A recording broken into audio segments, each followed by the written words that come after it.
Merhaba sevgili izleyenler, TV 2020 ekranlarında Diyalog Medya Grubu Genel Yayın Yönetmeni Reşat Akar'la birlikte Gündem Özel programında sizlerleyiz.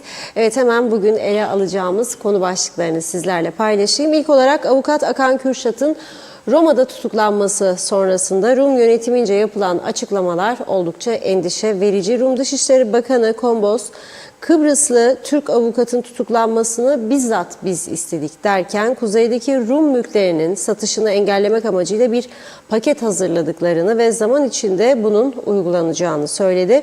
Cumhuriyetçi Türk Partisi Genel Başkanı Tufan Erhürman bugün konuyla ilgili ilk defa açıklama yaptı. Rum yönetiminin endişe koşulları yaratma amacında olduğunu belirtti. Rumları mülkiyet konusunda harekete geçmeye teşvik eden İskele bölgesinde ise inşaatlar tam gaz devam ediyor. Bazı inşaatların deniz suyunun yoğun olduğu bölgelerde olması endişe yaratıyor. Konuşacağız. Bir sonraki konumuz hafta sonunda Gemikano bölgesinde meydana gelen bıçaklama olayı. 20 yaşındaki üniversite öğrencisi ağır yaralandı. Olayın kıskançlık sonucunda meydana geldiği açıklandı. Detaylarını ele alacağız. Üçüncü olarak 75 yaşındaki Kıbrıslı Rum Yorgo Areste'nin Mor Menekşe Camii'nin avlusunda 3 kilo uyuşturucuyla yakalanması her iki kesimde de geniş yankı yarattı. Gazi Mausa Mahkemesi bugünkü oturumunda Yorgo'nun tutuklu yargılanmasına karar verdi ve kendisini cezaevine gönderdi. Son olarak da yeni yılın ilk haftasında sebze ve meyvenin yanı sıra tüketim maddelerine gelen artışlar damgasını vurdu. Diyalog Medya'ya konuşan vatandaşlar pahalılığın önüne geçilmesini istedi. Konuşacağız, ele alacağız. Hepsi ve daha fazlasıyla tabii ki sizlerle birlikteyiz. Evet, buyurun Reşat Bey. Evet, herkese hayırlı günler, iyi haftalar dileyerek başlayalım. Maalesef hafta sonu Kuzey Kıbrıs açısından, Kıbrıs Türkler açısından hoş olmayan haberler almaya devam ettik. Dolayısıyla özellikle emlak konusundaki Kuzey Kıbrıs açısından büyük önem taşıyan bir sektör. Rum tarafından önemli açıklamalar gelmeye devam etti. Halen Roma'da tutuklu bulunan avukat Akan Kürşat'ın 16'sına kadar tutukluluk süresi devam edecek. Ve bu konuyla ilgili olarak en detaylı açıklamayı Rum Dışişleri Bakanı Konstantinos Kombos yaptı. Kombos, cumartesi günü gazete tarafından anonsu verilen açıklamasında ve dün yayınlanan açıklamasında bu tutuklamayı bizzat kendilerinin istediğini açıkladı. Politis gazetesi Kombos'un açıklamalarını çok geniş bir şekilde verdi. Bugünkü diğer Rum gazetelerinin internet sitelerinde de bu açıklamalar yer alıyor. Diyor ki, avukat Akan Kürşat'ın tutuklanmasını bizzat biz istedik diyor. Rum mülklerinin satışına müdahil olan çok sayıda kişi vardır diyor. Şimdi Rum gazetesi soruyor kendisine, diyor ki, yani bu İşgal bölgesinde diyor, Kuzey Kıbrıs'ta demez onlar biliyorsunuz, işgal bölgesi derler. Rum mülklerinin satışı Kıbrıs'ta Rumlara ait konusunda ne yapacaksınız, nedir planınız, projeniz diyor. Şimdi diyor ki,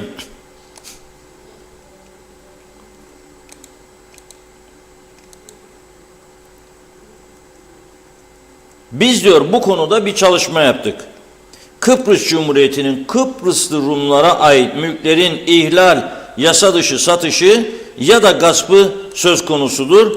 Ama biz bunları engelleyecek ya da cezalandıracak enstrümanlara sahibiz diyor.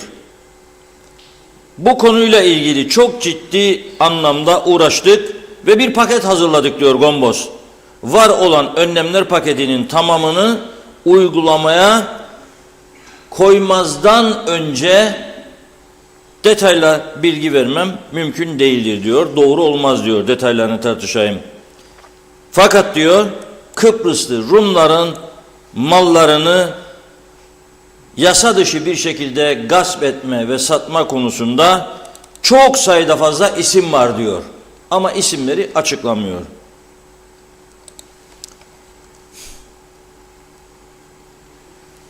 Diyor ki kendisine, Bu tutuklanan avukatın dışında başka Kıbrıslı Türk avukatları var mıdır diyor listede. O da diyor ki Kıbrıs Rum malı alım satımları dikey bir artış olması nedeniyle çok sayıda müdahil olan var. Bu haklı olarak hükümetin de halkın da ilgilendiği bir konudur diyor. Önemli bir sayı var ancak hepsi aynı şekilde göğüslenebilecek gibi değil. Oluşturduğumuz önerilerle en iyi şekilde göğüslemeye veya en azından bu tür işlemlere karışanlar arasında endişe yaratacak şartları oluşturmaya devam ediyoruz diyor. Yani Kıbrıslı Türkler arasında Rum mülkleri satanları endişeye düşürmek istiyoruz diyor. Korkutmaya çalışıyoruz diyor. Çünkü duracak gibi değil diyor. Bu yeni bir fenomen değil ancak devletin harekete geçmesini gerektirecek noktayı aşmış durumdadır diyor. Yani çok sabrettik demek ister, artık o noktayı aştık diyorlar. İmkanlarımız nispetinde bir plan hazırladık ve bu planı uygulamaya koyacağız diyor. Tabii açıklamasında bir başka önemli nokta daha var ama ben mülkiyet konusunu dağıtmak istemiyorum. O da doğal gazla ilgilidir. Bu konuyu da diyor Türkiye ile görüşmeye hazırız. Kıbrıs Cumhuriyeti olarak Türkiye Cumhuriyeti ile iki devlet olarak doğal gaz konusunu görüşmeye hazırız. Yani bizi bypass etmeyi öngörüyor. Şimdi bu konu bu kadar önemliyken, bu konu sadece 100, 200, 300 kişi hani Rum arazileri üzerinde apartmanlar, villalar yapıp satanlar, sadece onları veya 500 kişiyle ilgili düşünmeyelim. Çünkü bunun yan etkileri vardır. Nedir yan etkileri? O mülkleri satın alanlar var. İster yerli ister yabancı. O mülklerde kirada oturanlar var. Hepsini ilgilendiren bir konudur. Veyahut da bu mülklerden gelen para var. Bu para bir yerlerde evet bazılarını çok zengin etmiştir ama çarşıya da akan bir para var. Hırdavatçı işliyor, ne bileyim beyaz eşya satıcıları, televizyon satıcıları, herkes çalışıyor. Halıcılar, malıcılar, mobilyacılar, mutfakçılar. Müthiş bir canlılık var. Ama Rum tarafı da bu işin peşine düştü. Şimdi bekledikleri öyle anlaşılıyor ki avukat Akan Kürşat'la ilgili 16 Ocak'ta en geç verilecek karardır. İtalyan mahkemesi ya kendi yargılayacak ki bu ikinci ihtimaldir. Birinci ihtimal Kıbrıs Cumhuriyeti'nin talebi üzerine onu Güney Kıbrıs'a iade edecektir. Peki bu bir gerilim yaratmayacak mı? Peki KKTC yönetimi bu konuda ne düşünüyor? Hiçbir şey bilmiyoruz. Hiçbir makamdan bir açıklama yok. Ha bana sorarsanız siz olsaydınız ne yapardınız bu önlem karşısında? Şimdi ben Taşınmaz Mal Komisyonu'nun çalıştırılarak Rum mülklerinin Türk tabusuna dönmesi, yani parası ödenerek resmi bir işlem yapılarak yasal bir şekilde kullanımından yana olduğumu yüzlerce kez söyledim. Gene aynı görüşü savunurdum. Hiç değişmez. Hiç değişmez. Kimse de beni ikna edemezdi. Ya bırak yapalım mı, parayı kapalım mı, işte Rum'un malıdır da falan filan. Hiç öyle dalgaya gelmem. Çünkü yasal değil, uluslararası hukuka aykırı değildir. Bugün değilse ileride bir gün bunu satanların, yapanların çocukları ödeyecek bu bedeli. Niye olsun? Niye onların geleceğini karartalım biz? Ama Rum tarafına karşı da önlemler paketimi ben de koyardım ortaya. Ha beni tanımazlar, Türkiye ile birlikte koyardım. Türkiye ile birlikte koyardım. Ne olacağını ben de söylemem şimdi. Gombos'un söylemediği gibi neler yapılabileceğini ben biliyorum. Ve çok etkili olacağını da biliyorum bu silahın. Ama şimdi ben onlar gibi ilişkileri bozacak adım atmam bir gazeteci olarak. Ama yapılabilecek çok şey vardır. Alınabilecek çok önlem vardır. Onun kadar etkili olmasa da uluslararası tutuklama emri yapamasam da Türkiye ile birlikte atılacak adımlar vardır. O da benim çok sayıda mülkümü bakın satmadı.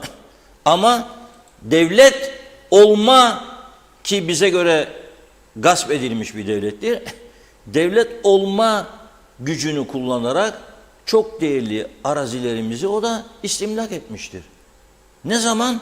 75-76 yılının koşullarına göre. Da koymuş bana bankaya. Ne yapacağım ben? Ben şu anda 2 milyon euro eder dediğin arazi için sen bana o zaman 2.000 lira koydun. Hadi faizleriyle beraber oldu. Şimdi 4.000, 5.000. Anlamadım. 2 milyon nerede? 5 bin nerede? O zaman gel masaya mülkiyeti çözelim.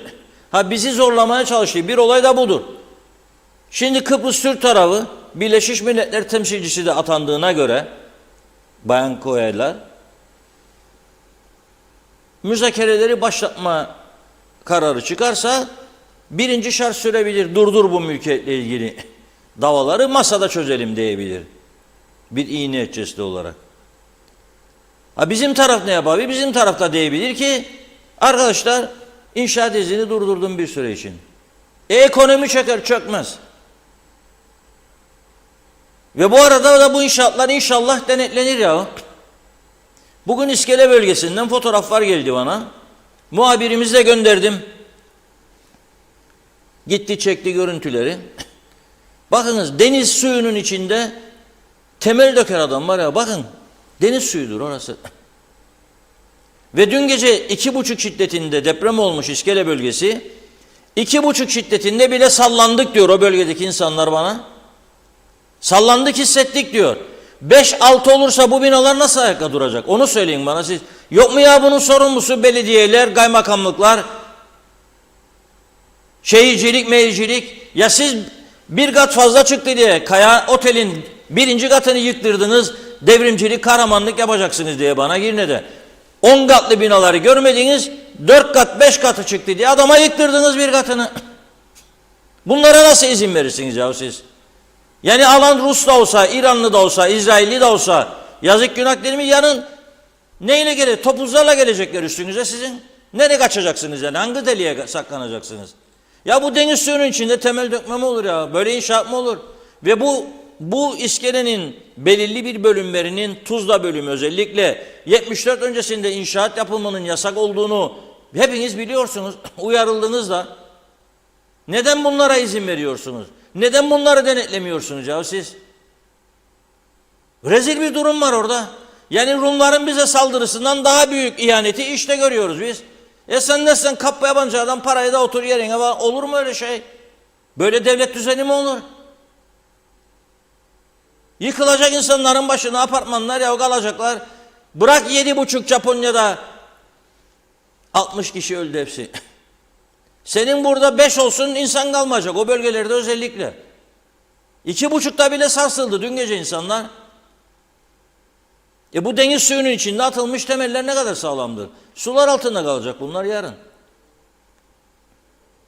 Nerededir bu şehircilik dairesi, herkese bu kadar engel çıkarırdı geçmişte? Planlama bilmem ne daireleri var bir yıl. Nerededir bunlar ya? Nerededir belediyeler?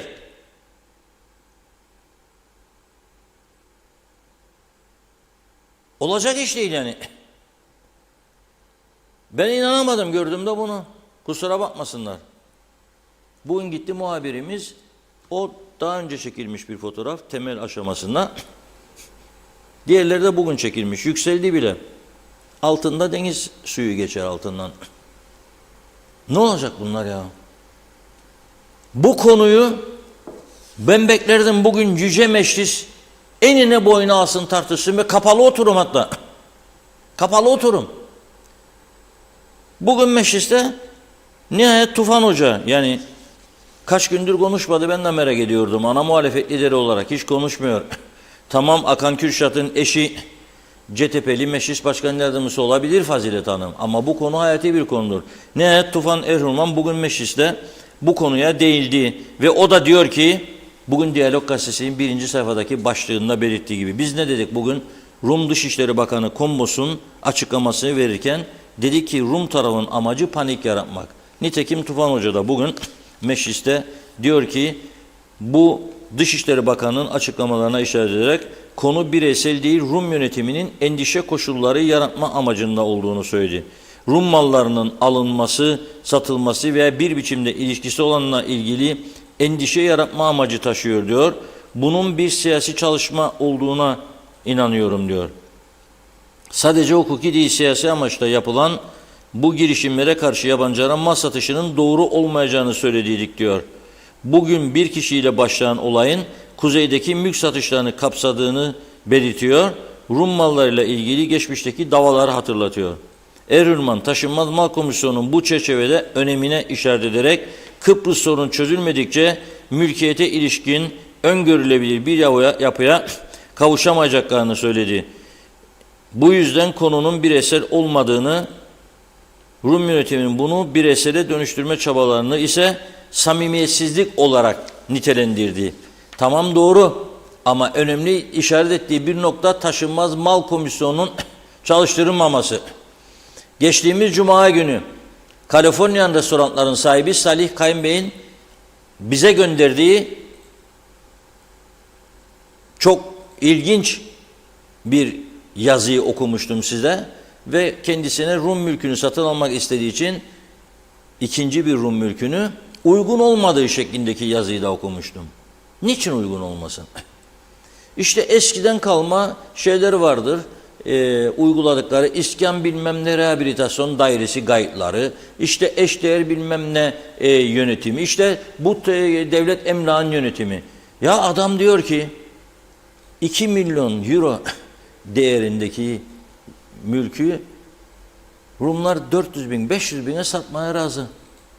Ama bunlar izin vermez diyor. 9 yıl uğraştım diyor. 9 yıl. İzin vermezler.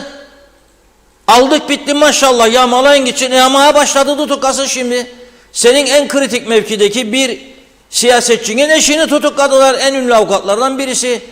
Yarın güneye geçerken bir 10 kişi daha tutuklarlarsa ne olacak? Savaş mı ilan edecek? Ne diyecek yani? Aldık bitti bizimdir, vermeyik etmeyik mi diyecek? O zaman Avrupa İnsan Hakları Mahkemesi'nin Lojuduyla ilgili tazminat davasını Türkiye niçin kabul etti de ödedi de parasını? Niçin? Türkiye kabul ettiğine göre bu diğerlerine emsal teşkil etmiştir bu. Sen bu komisyonu çalıştırıp bu adamların mallarını satın almakla mükelleftin, sen satmak isteyenin tabii. Ve satmak isteyenler var, sen buna engel koyuyorsun. İskan encümeni bilmem ne bilmem neymiş, fasıl bilmem ne. Bırakın bu numaraları ya artık bize. Oturun Yüce Meclis'te de bunları konuşun. Düzeldin bunları, satmak isteyene yolu açın.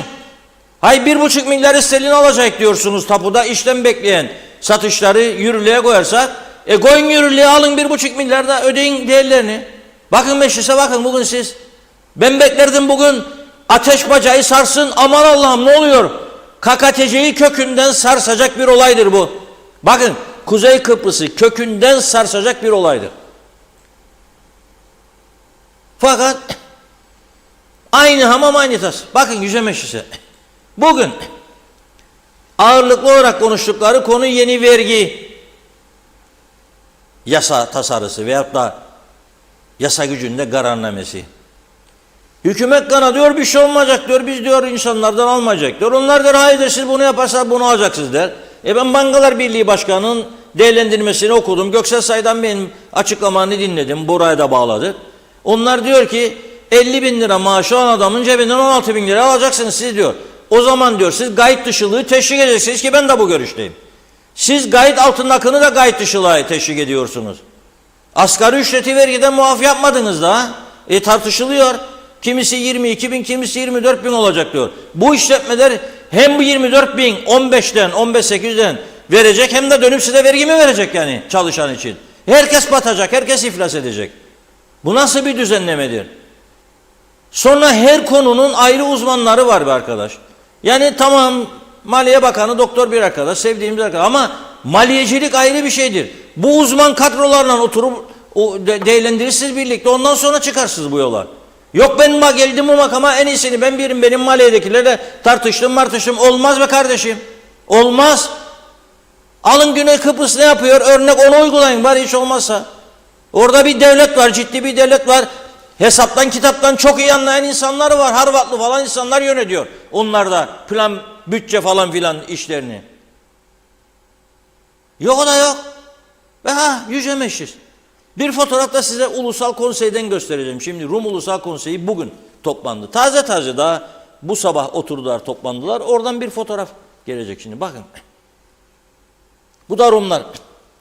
Rum Cumhurbaşkanı, eski Cumhurbaşkanı Anastasiadis sağ tarafımda başta, tam karşıda şimdiki Cumhurbaşkanı Nikos Christodoulidis.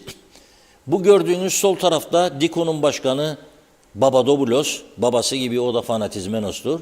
Bu tarafta orada bir bayan var, Rum Meclis Başkanı ve en büyük partinin başkanı Disi Partisi'nin Bayan Annita, bu tarafta da diğer partilerin liderleri, Rum Ulusal Konseyi. Neyi konuştular bilir misiniz siz bugün? Basına açıklanan bölümü, Birleşmiş Milletler Genel Sekreterinin Kıbrıs'a tayin ettiği Bayan Koyer'lerin bundan sonra başlatacağı çözümle ilgili gelişmeler. Bu Koyer'in atanmasına biz de izin verdik. Ve bu demektir ki müzakerelerin başlaması için yoğun bir girişim yapılacak. Benim beklentim, bayan zaten daha gelecek Kıbrıs'a, garantör ülkeleri gezecek, Türkiye, Yunanistan, İngiltere'ye gidecek, bize gelecek, bizde iki liderle görüşecek, gidecek, rapor hazırlayacak, genel sekretere sunacak falan. Bu arada 2 Şubat Yunanistan Başbakanı Mitsotakis Ankara'ya gidecek. Bu arada 31 Mart Türkiye'de yerel seçimler olacak. 31 Mart sonrasında büyük bir ihtimalle Kıbrıs'la ilgili müzakere süreci hızlı bir şekilde başlayacak. Biz ne yapıyoruz? Hani bizim ulusal konseyimiz nerede? Nerede? Meclis kapılarını kapatıp Cumhurbaşkanı'nda olacağı ortamda bu konu üzerinde biz ne yapacağız diye kafa yorması lazım. Her zaman, her meselede olduğu gibi çok geç kalıyoruz gene. Ben nasıl tartışacağım bu meclisinden? Ben 2 devletli çözüm diyorum, ana muhalefet federasyon diyecekler. Oturun bir uzlaşın, o zaman bir strateji geliştirin. Bu çünkü ulusal davadır, hepimizi ilgilendiren bir konudur. Ve diyor ki, daha dün Fransız Büyükelçisi de açıkladı. Bir Avrupa Birliği'nin gündemine 2 devletli çözüm talebi diye bir şey gelmedi diyor, Türkiye'den de buradan da. Biz konuşuyoruz dikili taşın etrafında ve bu şekilde yaparak birbirimizi hırpalıyoruz. Yani aslında böyle bir siyaset masaya konmuş değildir. Zaten Rum tarafı da bunu görüşmeyeceğini söylemiştir. Birleşmiş Milletler de kabul etmeyeceğini söylemiştir. Avrupa Birliği zaten gündemde yoktur demektedir. O zaman kendi kendimizi bırakalım kandırmayı. Nasıl bir çözüm bu toplumu yararına olabilir onu konuşalım. Bakın bu olmayacak, 50 sene olmadı, 50 sene daha gidecek diyenler vardır. Ben o görüşte değilim. Yani 50 sene daha bu şekilde bizi bırakacaklarını düşünmeyen insanlardanım.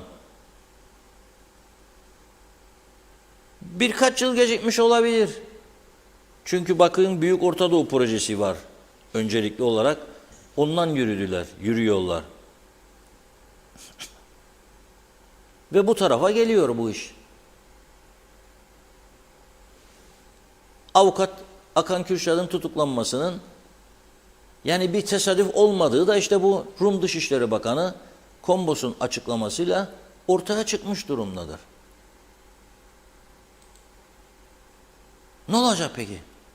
Onlar Ulusal Konsey'de tüm siyasi partilerin katılımıyla sağcısı, solcusu, ilericisi, gericisi, komünisti orada, AKEL lideri de orada, Stefano. Biz bu taraftan mecliste boş salonlarda aslanlar gibi kükrerlerdi bugün. O diyor yüksek vergi gelecek, öteki diyor hayır gelmeyecek diyor. O öyle diyor, o öyle diyor, o öyle diyor. O bırak beni konuşayım diyor. Konuşsan kadar kimse yok salonda. Bir etkisi olmayacak bunun. Bunun bir etkisi olmayacak. Ve bu şekilde bu siyasetin bizi iyi bir yere götürmediğini de gördük ya bugüne kadar. Hala daha aynısında ısrar etmenin bir manası var mıdır? Ben son derece endişeliyim. Ama bakın müteahhitlere de ben değil devletin vermesi gereken bir mesaj var. Deniz suyunun içine temel döküyorsun. İnsanları ölüme götüreceksin. Yani paralarını alarak ben sana izin vermeyeceğim devlet olarak demesi lazım. Birilerinin buraları gidip denetlemesi lazım. Bırakın ya kapsın adamlar paraları zaten memlekette harcarlar falan filan. Olmaz öyle şey. Olmaz öyle şey. 200 sene ödeyemeyik sonra bu borçları ben size söyleyeyim. Torunların torunları gelecek ödeyemeyecekler. Zaten bizi tutarlar mı o taneye kadar burada Türkleri bilmem yani eğer bu şekilde devam edersek. Buyurun Funda Hanım. Başlayalım. Çok yoğun. Çok teşekkür ediyoruz ilginize. Osman Rakibet, Mustafa Özcan, Mehmet Uluçay ile iyi yayınlar diledi. Erol Topçu da İngiltere'den hayırlı yayınlar diyor. Mesut Baba Yiğit'ti, harikasınız demiş. Caner Aspava'da, Şerife Turgay Derya'da. Mehmet Uluçaylı dün ilk akşam İskele'de düşük seviyede bir deprem oldu. Sarsıntıyı Long Beach'te hissettik. Sertel Dereseven, Londra'dan sizlere iyi yayınlar. Hep birlikte sizleri izliyoruz. Bülent Günkut, gündem özel farkındalık. Teşekkürler, Reşat Akar yazmış. Mustafa Özcan, Reşat Bey aylardır hatta yıllardır bu konuda uyardı. Her uyarısına kulak tıkandı. Ektiklerini biçiyorlar. Su tesisi su yolunda kırılır. Çeksinler cezalarını demiş. Mehmet Uluçaylı, Long Beach'te doktorlar sitesi yanında dere yatağının su dolu olması, kazılan temellerde su doldu. Ama su içinde inşaat tam gaz devam ediyor. Kimse doğanın dengesini bozduğunu umursamıyor demiş. Ali Dereseven, Kıbrıs davasında her olayda suçlu olmalarına rağmen bizleri tutuklatma ve dava etme cesaretini gösterirlerken haklı olan bizlerse olanları yalnızca seyrediyoruz. Bizlerin bu korkaklığını ve pasifliğini gören Rumlar ileride başka davalarda açacaktır. Celal Harun, Akdeniz köyünden Mustafa Aşık'ın mesajını paylaştı. Güzelliklerle dolu, huzurlu, keyifli, güzel bir gece geçirmeniz dileğiyle en güzel akşamlar sizlerin olsun. Esenlikler diliyorum. Değerli dostlarım demiş. O gün Zeybekoğlu, bir an önce bir anlaşma olmalı. Bu olayların önüne geçmek için hem de derhal. Mehmet Uluçaylı, Rum tarafı Ötüken köyü içerisinde bizim evi yıktı. Yolu genişletti. Bunun bedeli demiş. Evet, Şenol Tatlıcıoğlu, selamlar, iyi yayınlar. Ali Dereseven, Rumlara tek taraflı olarak emlak parasını ödeyelim, niye ödeyelim diyor. Savaşa sebep olup bu ortamı yaratanların suçu yok mu? Bu konuda niye bir denge kurulmuyor? %100 haklı olmamıza rağmen niye hep Rumların haklılığı konuşuluyor? Erdinç Akün, bravo Reşat Bey demiş. Metin Maraşali, kolay gelsin diyor o da. Barış Erdoğan, Reşat Bey, bu ülkenin tapusunu kimse tanımaz. Verilen tapular bildiğiniz A4 kağıdı. Şirin Bey, Antakya'dayım, tam Rönesans, oradayım, çok acı çektik. Ali Berber, iyi yayınlar. Bunlar insan olamaz diyor. Vedat Özkan, şehir planı olmadan şehirleşme olmaz. İçme suyu, atık su, elektrik ihtiyacı, ulaşım, altyapı hesabı yapılamaz. Sistem çöker. Celal Harun, İnsan olmak için önce evrensel ahlak, çalmayacaksın, hırsızlık yapmayacaksın, gasp yapmayacaksın, kimsenin hakkını yemeyeceksin, imzanın arkasında ve sözünde duracaksın, yalan söylemeyeceksin, iftira atmayacaksın, emanete ihanet ve hainlik yapmayacaksın, edepsiz, adapsız olmayacaksın, adaletsiz olmayacaksın demiş. Şerefsiz, namussuz olmayacaksın, önce insan olacaksın. Çınar Yiğit Türk, Hacıyeva, hükümet yok ki denetim olsun, belediye yok ki, hiçbir şey yok demiş. Manolya Hasan Şahin, dostlar niye yalnız bırakılıyor? Bu avukat bey orada ne olursa olsun bir Türk olarak üzüldüm. Sayın Erürman hiç oralı olmadı, çok sessiz kaldı. Bu da çok ilginç. Barış Erdoğan, bugün şiddetli bir deprem olsun, İskele ve Mausa'yı düşünemiyorum. Belediye başkanları milyonlar kazansınlar diye herkese izin verdiler. Ali Dereseven, Erhürman niye şikayet ediyor? Araştırılırsa yabancılara emlak satışı CTP hükümeti zamanında başlatıldığı görülecektir demiş. Yusuf Tuncer Barkut, en büyük neden ahbap-çavuş ilişkileridir. Fevzi Mehmetçioğlu, kolay gelsin diyor. Erdal Yarkın da iyi yayınlar demiş. Zeliha Adaman'da. Emir Ali Tatlı değil, yeni yıl yeni zamlar demek. Uzman kalmadı artık diyor. Partili olması yeter. Bir sene yapan emekli olur. Yerine başka. O da süresi dolar. Emekli maaşı ve ikramiye artar. Hadi hop diyor başka atama. İsmet Esenyel, bugün kasino sektörü potansiyelimiz Rum kesimine kayıyor diye bir yazı yazdım ve değişik kesimler görüşlerini bildirdi. Reşat Bey ne düşünüyor merak ediyorum demiş. Necdet Mavi Gözlü, Kuzey Kıbrıs Birleşik Afrika Pakistan Cumhuriyeti Başkent Lefkoşa'dan iyi yayınlar diledi. Güney Kıbrıs hiç kimseye, güneyde kalan evlere, arsalara ve topraklara koçan vermedi. Bizse önümüze gelene hem vatandaşlık verdik hem Rumlardan kalan evlere, arsalara, topraklara koçan dağıttık. Savaştık, aldık, istediğimize dağıtırız.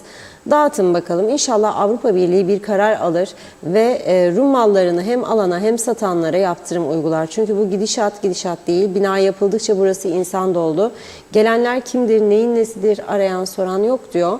Uyuşturucuymuş, mafya babası, katilci, tecavüz hepsi burada doldu. Yakında yolda yürüyemeyecek duruma geleceğiz. Bu devamlı nüfus artışıyla artık buraya girişleri kapatsınlar. Bıktık usandık artık demiş bunların yaptıklarından.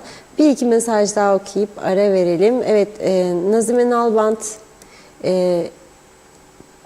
diyor ki haftanın ilk gününden herkese selamlar. Birlik olsun diyor. Vicdanları huzurla dolsun demiş. Sıkıntılar geçecektir. Sabırlı olalım. Bugün yine acı haber duyduk. 39 yaşındaki kadın hayatını kaybetti. Yeni yılın ilk haftası yine ölüm haberleri içimizi yaktı diyor. Lütfen dikkatli araba kullansınlar. İyi ki gündem özel var demiş. Selçuk Özenli de meclisin umurunda değil diyor Reşat Bey. Aldıkları maaş haram olsun demiş. Güney'e çoktan teslim olmuşlar. İnşallah bu vekillerden de tutuklanan olur da işin ciddiyetini alırlar dedi Selçuk Bey. Daha çok mesajımız var. Sonra yine devam edeceğiz. Buyurun. Evet, emlak işi yapan siyasetçimiz var. Geçmişten bugüne çok var hem, yani öyle bir tane ikiden değil, benim aklıma birçok isim geliyor ama konuşmak doğru olmaz. Bu da bir meslek kazasıdır. O mesleği seçip yapmış olabilir. Ama şudur mesela, 74'ten 2024'e 50 yıldır Rumlar da bu mülklerin satıldığını biliyordu. 10 yıl önce ama geç kaldıklarını fark ettiler. Bir yasa geçirdiler Rum Temsilciler Meclisi'nden. O yasaya göre gerçek mülk sahibinin izni olmadan hiçbir mülkün adada, bu Kıbrıs'ı Türkleri de kapsar, yani vatandaş olanları, izni olmadan satamaz, satın alamaz, kiralayamaz, kiraya veremez. Bu meclisten geçti. Kaç tane İçişleri Bakanlığı'na bizzat ben sordum. Evet, o yasa yürürlükleri dedi. Loizudu davasını kazanan Ailias Dimitriadis, Güney'in en ünlü avukatlarından biridir, özellikle mülkiyet konusunda. Ona da sordum, o da öyle. Peki neden tutuklamaz demiştim ben ona. O da demişti ki ortam bozulmasın, müzakereler başlasın, işte çözüm olsun falan filan, iyi niyetle. Ama son iskele patlaması, hani dediler ya, iskele Kuzey Kıbrıs'ın yıldızı, parlayan yıldızı oldu. Bunların çok dikkatini çekmeye başladı. Bu konu Türkiye Büyük Millet Meclisi'nde de konuşuldu. Türkiye gazeteleri devreye girdi. Manşetler, manşetler, manşetler, manşetler. Hiç Kıbrıs'la ilgili tek satır bir şey çıkmazken uyandı adamlar. Dedi ki bu işi durduracak. Nasıl durduracak? Vallahi tutuklamalar. Şimdi bu Gary Robb olayı vardı. İngiliz dolandırıcı Arapköy'de bir hale villa yaptı. Kaptı İngilizlerden, parayı bitirmeden kaçtı ve hapis girdi orada burada falan. Uyuşturucu meselesi de var adamın. Ne oldu? Bu defa bu Akan Kürşat'tan başladılar, avukat. Eşi de KKTC Meclis Başkan Yardımcısı. Tabii eşinin burada bir rolü yok. O evlenmezden önce başlamıştır avukatlık büroları bu işlerle uğraşmaya. Yabancı ara mülk satışıyla ilgili. Ama biz burada birini kötülemek için değil, ama gün gele bunun bize zarar vereceğini çok söyledik. Özellikle Avrupa İnsan Hakları Mahkemesi bize altın tepsi içerisinde sunduğu bir imkan, dedi ki satın alın, Türkleştirin ki iki bölgeli, iki toplumumuz çözüm isterseniz kuzeydeki mülkler sizin olsun. Verin güneydekini, Lemos'undakini, Baf'takini Rum'a, alın Girne'dekini, alın bilmem Lapta'dakini, alın Çatalköy'dekini, alın ne bileyim Belabays'takini. Komisyona geldi 7500-7600 başvuru. Bunun 500-600 ancak sonuçlandırıldı. Adam anla diyorum size, aldım diyorum Mausa'da, Kaliforniyan restoranı. 9 sene uğraştırdılar beni, Rum benimle beraber kağıt verdi, satacağım, ay garanti. Yok item yasası, yok bilmem taşınmaz bilmem ne. Bir yığın estek köstek. Ne başkasına verecekler. Bırak Rum'a, ne vereceğim ben Kaliforniya. Türkleşe ne, ben gavura paramı vereceğim. Vereceksin. Mecbursun, vereceksin. Bundan kaçamazsın. Mecbursun. Vereceksin. Senin değildir, mal başkasınındır ya. Ben sattım battım. Her zaman söylediğimi söylüyorum. Batırın suya, kaynadın için suyunu. Bu kağıdın değeri odur. Başka bir şey değildir.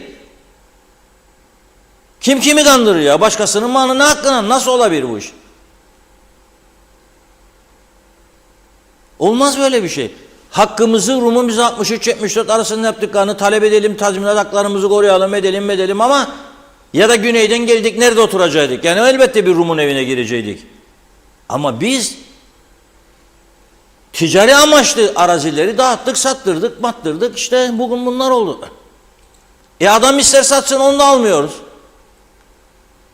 Şimdi diyor dükkanın yanında bir arazi var ama alamıyorum. Red cevabı okudum size cuma günü.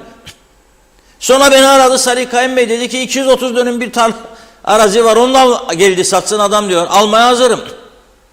Ve adam diyor böyle büyük fırsatları var Kıbrıs Türk tarafının ekonomisini düzeltmesi için. Ama istek yok, niyet yok.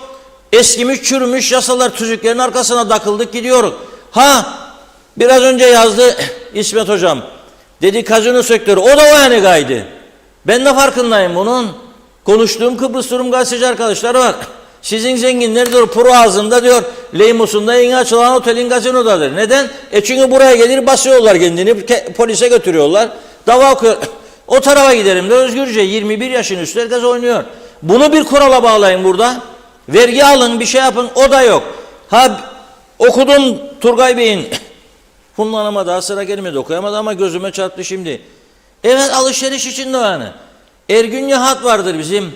Cuma günkü salatalık, taze hıyarcık diye gönderdi. Arkadaşlar bulursa o fotoğrafı getirsin.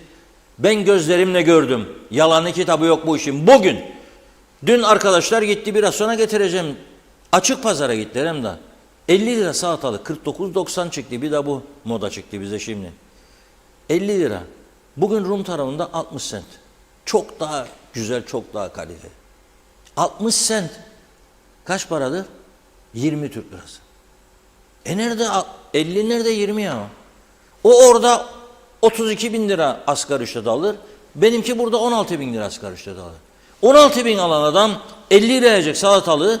O da ama çok üründe vardır. Birçok üründe vardır. Ben bunu görüyorum. O orada dünyanın istediği markasını Avrupa ülkelerinden sıfır gümrük getirir. Ben burada ana vatanım Türkiye'ye Girne'den yol bağladık Anadolu'ya. Yani o şarkıya da ayıptır be. Tarihi bir şarkı. Onun değerini de sıfırladık biz. Ben Anadolu'dan buraya mal getiremiyorum ya. İstopajdır, navlundur, kadevedir, bindir babam bindir. Ne 13 maaş ödeyeceğim diye. Senin başka gelir getirecek imkanların var. Senin nüfusunun yarıdan fazlası kaçaktır. Gayet altında değildir, sen de biliyorsun. Ne bana 2'de 1'de vergi ballozu ödeyen adama getiriyorsun da gayet dışıları. Hani bulacaktınız? 3 ay dediniz. 1,5 yıldır şimdi. Hani çıkacaktı ortaya? Hani gayet dışıları yakalayacaktınız? Gelen giden bütün çalışma bakanları söylemediniz mi ya, siz gayet dışılığı önleyecekti. Şimdiki de dedi 3 ayın içinde temizleyin. Hani ne 3 ay? 3 yılda razıyım ben, temizleyin hadi siz bu işi. Niyet varsa temizlersiniz ama. Niyet varsa temizlersiniz, çok rahat. 3-5 tane önemli yere baskın düzenleyin. Gayet dışı olanları ve medyanın önünde bir de görüntüleyin. Ve kesin cezaları, artırın cezaları. Bakın nasıl düzelir bu iş. Bakın nasıl düzelir. Yok yapmıyorsunuz. Kimdir sizi durduran? Kimdir size engel olan? Sizi korkudan kimdir ya? Korkunun ecele faydası yoktur. Kimdir? Kimseye de güvenmeyin. Bak onu söyleyeyim. Yani bugün bir bakan koltuğunda oturuyorsunuz. Yarın bakmayan olursunuz. Yani bakan bakmayan olur. O zaman kimse size bakmaz. Bugün öyle bir sarhoşluk vardır ki özellikle bizim bu Forever TRNC tarafında bizi delirten nedir? Bunu gerçekten birçok nedene bağlıyorum ben. Şimdi normalde ben neden 30 yaşında 40 yaşındayken bir apartman dairesinin sahibi zor oldum? Gece gündüz çalışırdım 7 gün gene. En büyük gazetesinde Türkiye'nin. Neden? Şimdi adam 40 yaşına gelir, en lüks villada oturur, en iyi arabaları sürer. Gayet güzel, hizmetçili, memnun değilim der. Ne için? Mutsuzum. Ne mutsuzsun be, ama sen anlamadın. Bu kadar imkanın vardı. Neyin mutsuzluğu? Bir taraftan da çevirin başımı, bakarım Araplar orada, Filistin, Gazze, aç susuz, su yok, süt yok, hiçbir şey yok.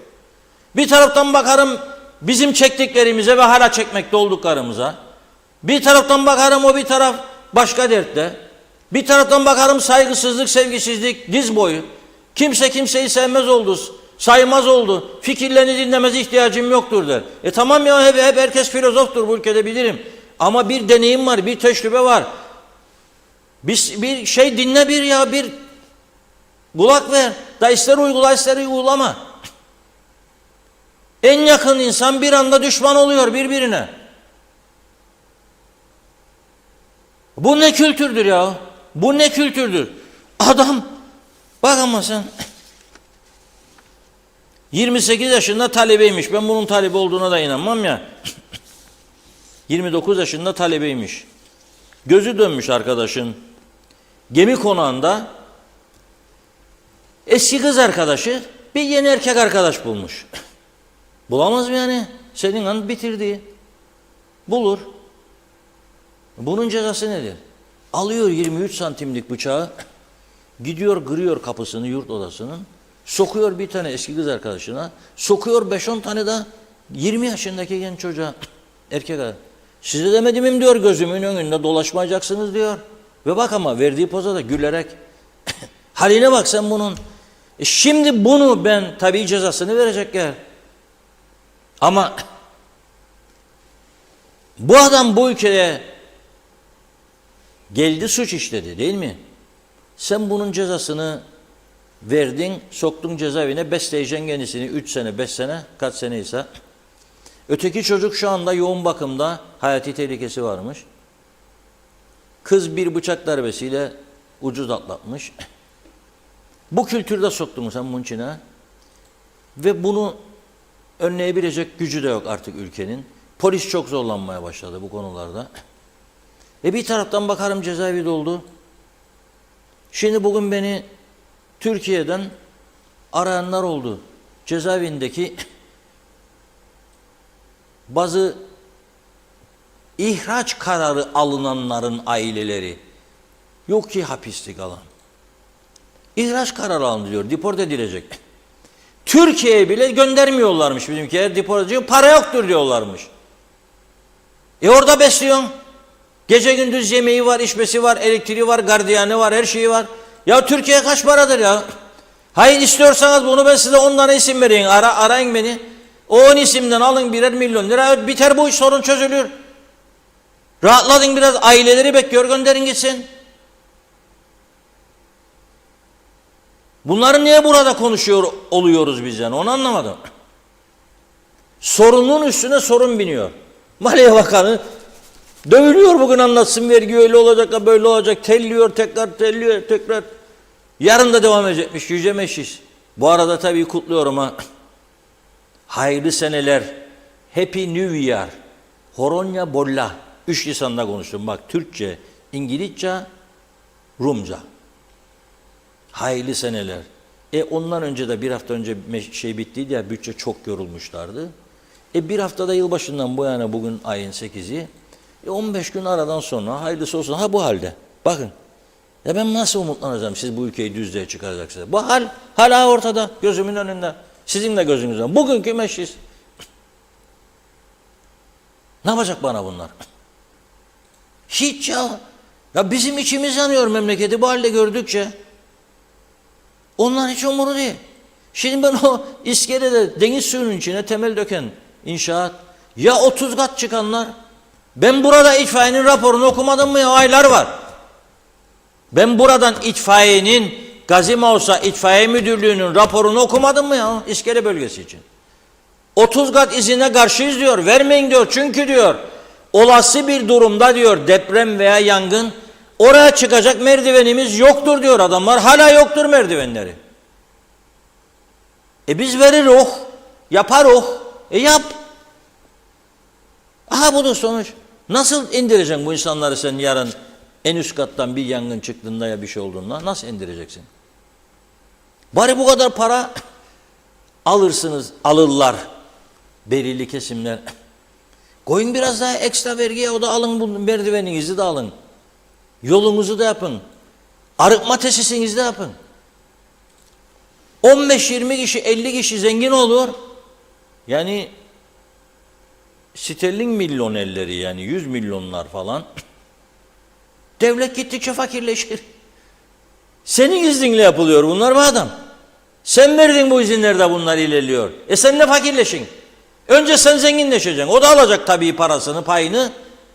Ama sen alacaksın. Esas payı. Arıtman yok. Denize veriyorsunuz insan dışkılarını. Ona bakacaksın sen. Arıtmayı nasıl güçlendireceksin? Kanalizasyonu nasıl yapacaksın? Versin bize, Türkiye'ye müracaat ettik elçiliğe, kalkın muavisine de bakalım. Ben olsam kuruş vermem size. Kuruş vermem size. Türkiye'nin daha çok ihtiyacı var. Birçok bölgesinde fakirlikten kırılıyor. Birçok insanlar, deprem bölgeleri vardır. Ne vereceğim ben size? Siz bu kadar inşaat patlaması, ne toplamazsınız vergilerini? Ne toplamazsınız vergilerini?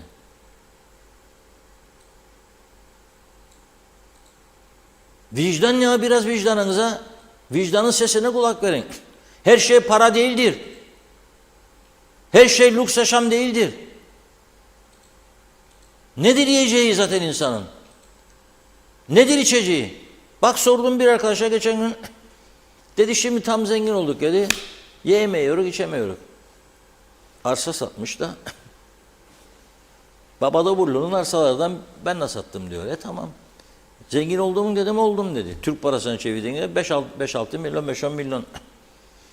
Ye içer akşam dedim. Yok dedi, yiyip içemiyoruz dedi. Hasta olduk dedi. Seyret o zaman dedim. Böyle her gün faize ver dedim. Yükseldikçe fotoğraflarını çek. Yemeğinin yiyicisi var. Birileri yiyecek ileride. Önemli olan sağlıklı yaşamaktır. Önemli olan paylaşımdır. Önemli olan güzel bir ülkede, güvenli bir ülkede yaşamaktır. Yok, insanlar dalga dalga Rum tarafına geçmeye başladı. Neden? Daha düzgün alışveriş merkezleri var. Daha düzgün fiyatlar var. Efendim liberal ekonomidir bende. Tamam da senin Mersin'den buraya domates getirmeni, salatalık getirmeni kimdir engelleyen? 10 lira orada, 50 lira sende. Ergün Nihat'ın gönderdiği fotoğraf var bana. Hıyarcıklar diyor süt gibi diyor, yazdı bana. Ben gözümle gördüm 60 cent. Nedir bu? Da bende 50 lira. Üretim azdır, onun için bağlıdır. Üretim azdır. Ya Allah'ın kabağı, enflasyona koydunuz siz, enflasyon rakamlarının içerisine. Kabakta %200 kusur artış olmuş. Yemeyin. Bak nasıl düşer fiyatlar. Kabak yazın zepsesi. Kıştan atmaya kabak yiyeceğim. Neyse, gelelim bu arkadaşın gemi konağındaki olayına. Kan gölüne çevirmiş yurt odasını. Mahkemede ağır yaralama, mülke tecavüz, kanunsuz bıçak taşıma, kadına şiddet. Kadına şiddet biz Türkiye'nin de buranın da artık kaderidir. Seni kimseye yar etmem diyor. Tabii kadınlar da bizim ülkemizde özellikle saygılıdır eşlerine. Yani öyle bir bağırma gitmez polise. Ama dayak dönerse, işin içine bıçak girerse o zaman iş değişir. Tahrik edici olmamak lazım tabii aynı zamanda. Diyor ki mahkemede söz hakkı veriyorlar kendisine. Ona diyor, yani kız arkadaşına, yakın çevremden biriyle çıkma demiştim. Ama sürekli görüştüğüm adamla birlikte oldu. Bu da kötü. Tabii bunu yapmaması lazımdı ama bunun sonucu bıçak değil. Yani erkek arkadaş, adamın arkadaşıyla görüşmeye başlamış diyor. Ama bunun sonucu bıçak değil tabii. Bunun sonucu uzaklaşmaktır. Zaten ayrıldın. Kapat gözünü, görme. Bırak. Ne halt isterse etsin. 23 santimlik bıçağı alıp gidiyor ve kız arkadaşının kaldığı dairenin içerisine girerek kız arkadaşının sol göğüs alt kısmına bir kez diyor, erkek arkadaşının da diyor kızın birçok bölgesine saplıyor bıçağı diyor. Çok kötü bir olay. İnşallah tekrar olmaz bunun diyorum. Yani ama çok oluyor ülkemizde. Şimdi biraz sonra daha akıl almaz bir konuyu gündeme getireceğim. Ve merak ediyorum yani, çünkü mahkemede de konuşulmadı. Konuşulsa muhabirimiz bana yazacak. Sordum da, telefonu da açtım. Sordum. Dedim nedir bu durum? Anlat bana bakayım dedim. Anlatacağım dedi. Ama şimdi ben Zepse, bu yılın ilk Zepse meyve fiyatlarıyla ilgili yılın ilk röportajını arkadaşlarımız yaptı. Serdar'a dün pazara gönderdim. Lefkoşa açık pazara. Orada bile fiyatlar yakar. Biraz önce söyledim size, işte bakın nereden nereye geldik. %200 kusurmuş kabak arttı. 60 lira kabak. Ne demek ya 60 lira kabak? Yani yaz zepsesi de olsa seranın içinde yetişir. Seracılar da diyor ki benim 10 liraya verdiğim domatesi 40 lira satarlar diyor. 1 kilometre öteye gider adam, diyor 2 kilometre 40 lira. Ben 10 lira. O seracının orada gübresi var, suyu var, ilacı var. İlaçlamazsak diyor olmaz diyorlar. Kendileri söylerler yani bunu, ben söylemem. İlaçlamazsak sinek var diyor, yer. Olmaz diyorlar. Bu ilaç kullanıldıktan kaç gün sonra domatesi topluyorsunuz? Esas cevap arayan soru budur. Yoktur. Cevabı yok bunun, kimse de bizim vermiyor. Endişe verici bir durumdur. Bu kadar kanser hastalığının sebeplerine insinler bir bakalım. Ama laboratuvar yok bunları tahlil edecek. Sadece pestisit kalıntısı ne dermiş? Hormon bir yerin ilacı tespit edemezler. Onda mı Türkiye olacak? Yani domatesi alıp buradan marketlerden de yapın da verin. Zaten yolda eriyecek domates. Evet, röportajları izleyelim. 2024 yılının ilk alışverişi nasıl geçti? Korkunç. Cebimizdeki para yetmiyor. Enflasyon, devalüasyon. Bana sorarlar nasılsın diye. Hep ben derim ki Türk lirasından daha iyiyim. Çünkü yerlerde sürünüyor ve bu döviz patlamaya da devam edecek bu gidişte. Her gelen gün geçen günü aratacak düşüncesindeyim. Yani insanların işi çok zor.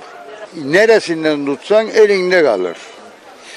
Hastaneler öyle, sigortalar öyle, ilaç durumu öyle, elektrik öyle. Tutar tarafı kalmadı.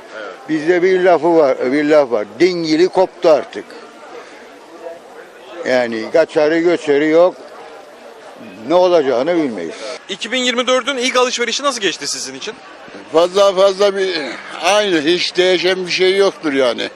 2023'te neyse 2024'te aynı. Biraz daha pahalı. Yani başka bir şey yok. 2023'te hükümet efendileri hal yasasını çıkarttı. Uyguluyorlar mı? Yok. Hal yasası nedir? Biliyorlar mı acaba? Hal yasası üreticiyle tüketiciyi destekleyen bir yasadır. Bunlar onun bilinci içerisinde değil hükümette.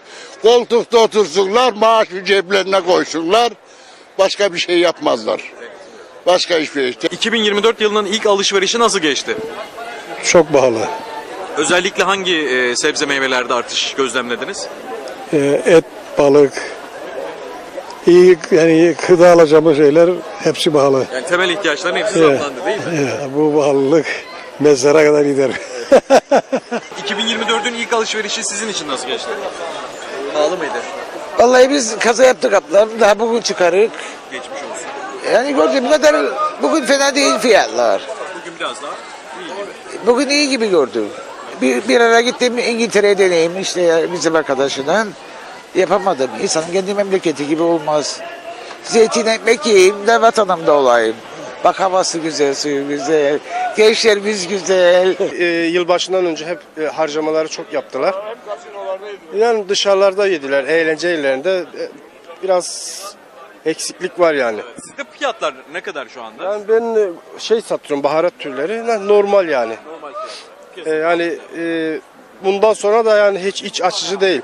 Benim isteğim belki çoğu insan karşı gelecek. Yorum yapacak ama asgari ücretin standart kalmasını istiyorum. De ki niye? Şimdi askeri ücreti yükselirse her halükarda her şey yükselmeye başlayacak. Yine aynı olacak yani. Yani şu parayı alacağım bu cebimden, tekrar bu cebime koyacağım. Durum bu yani. Yani askeri ücretle de bir iki yorum yapmak istiyorum. Mesela şu an zeytinyağı piyasası 300 lira. Bu yağı askeri ücretli de alıyor 300 liraya. X bir memur da 300 liraya alıyor. Bir milletvekili de 300 liraya alıyor. Yani en üst kademedeki bir devlet memuru da aynı parayı alıyor. Askeri ücretli de aynı alıyor. Bir ekmek mesela 12 lira markette. Askeri ücretli de 12 lira alıyor. En üst kademedeki bir insan da 12 lira. Ama bence boş iş yani bu askeri ücretle. Gelir dağılımında bir Adaletsizlik var. Eşit seviyede olması lazım.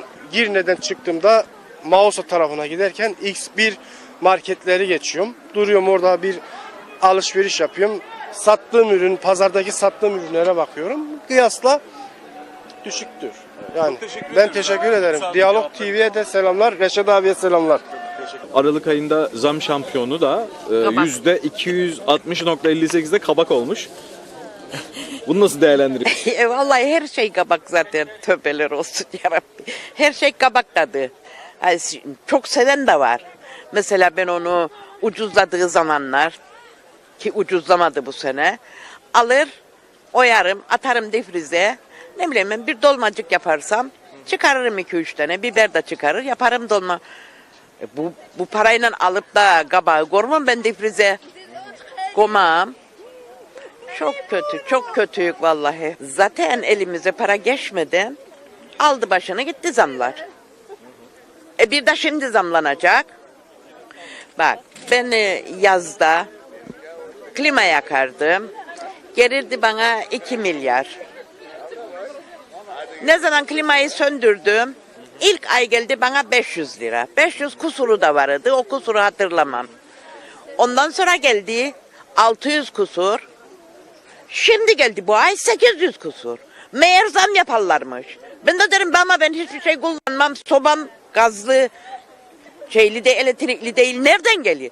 Anne 3 defa zam yedi. Galiba sizin kanalda dinledim galiba. 3 defa zam gelmiş. Utansınlar artık vallahi billahi. Evet. 1 Ocak itibariyle %7'lik zam geçerli oldu. Kıpteyn yaptığı. 800 kusur geldi. Yarın yazda biz klimada yakarsak ne yapacağız?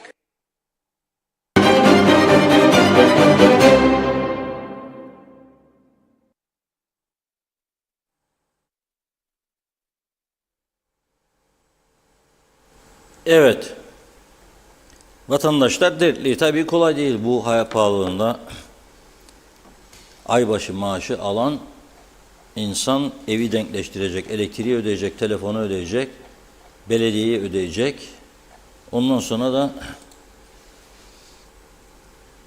geçimini sağlayacak. Gıdası var, deterjanı var, temizlik malzemesi var, birçok gideri var evlerde. Kolay değil. Ama benim yıllardır çözemediğim, daha doğrusu yıllardır yadırgadığım bir konu vardır. Neden? Yani ucuzluk pazarı Türkiye'nin yanında yol bağladık. Gemilerle eksik malzemeleri getirip piyasaya ucuzlatacağımıza gemilerle uyuşturucu getirip buraya yapıp da kaçak insan getirip tırların içerisinde. Yani farklı yerlere çalışıyor gemiler. Yol bağladık Anadolu'ya diye şarkı yaptık, besteledik. Bu yolu bütün doğru yapmak lazım. Bazı ürünler 5 kat daha pahalı burada. Neden? Şimdi bakın, güneyde indirimler başladı. Vatandaşlar dalga dalga gider. Ben de gittim baktım. Ve en ünlü mağazalar bile bazıları geçen yazdan kalan ürünleri koymaya başladılar. Nasıl olsa ucuz. Alsın gitsinler, boşalsın depolar diye. Bizim taraftaki hesap baka kaldı şimdi. İndirim yapmaya kalksa zarar edecek. Zaten indirim yapıyor. Çünkü bir alem masraf var. Navlum var, istopaj var, kadeve var, varoğlu var. Doktor reçetesi gibidir. Mal getirdiniz mi Türkiye'den? Veriyorlar elinize. Gümrük komisyoncusu, hadi öde babam öde. Bunu çözemedik. Efendim Türkiye Gümrük Birliği var, Avrupa Birliği'nin, onun için bize sen davul zurnayla mı getireceksin ya? Domatesin Gümrük Birliği mi soracaklar, sana getirdin ya. Ya patatesin ya ne bileyim havucun. Ama bir türlü yapmadılar. Yapmadıkları için işte halk. Üreticiyi koruyalım mı? Kaç tane üretici var? Onlar da şikayetçi, battık diyor. Hangisi doğru söyler ben bilmiyorum. Yani enteresan bir durumla karşı karşıyayız. Kim yardımcı olacak? Bu yavru vatan Kıbrıs'a bilmiyorum. 60 lira kabak mı olur ya? Kabak yiyen güvey girer derlerdi eskiden. Şimdi güvey giren de yok. Ne güvey kaldı ne gelin kaldı. Evleniyorlar, bir yıl sonra boşanma, 3 ay sonra boşanma, çocuk olur boşanma. Niçin boşanma? Anlaşamıyoruz. Yalan. Bir sonra bulduğunda anlaşır mı? Bir sonra bulduğunda anlaşır mı? Bir anlaşacak mı? Bir eminsin, garantisin yani. 3 ay gidiyorsunuz işte, tekrar ikinci 3 ay gidiyor, 6 ay gidiyor, üçüncü 3 ay gidiyor, 6 ay gidiyor, dördüncü denemenin sonu yok. Ortada kalan çocuklar. Uğraşın. Kültürlü insanlar. Avrupa'nın en kültürlü insanları forever TRNC'de. Ben ne diyeyim yani. Şimdi Rumlarla bir taraftan anlaşamayık, uzlaşamayık derler. Bir taraftan da uyuşturucu ticareti konusunda çok iyi dostluk ilişkileri var ha. Anlaşılır gibi değil. Şimdi Hüseyin Çiçek videoyu gönderdi zannederim. Siz bilgide varsa bu ekranda gördüğünüz 75 yaşındaki Kıbrıslı Rum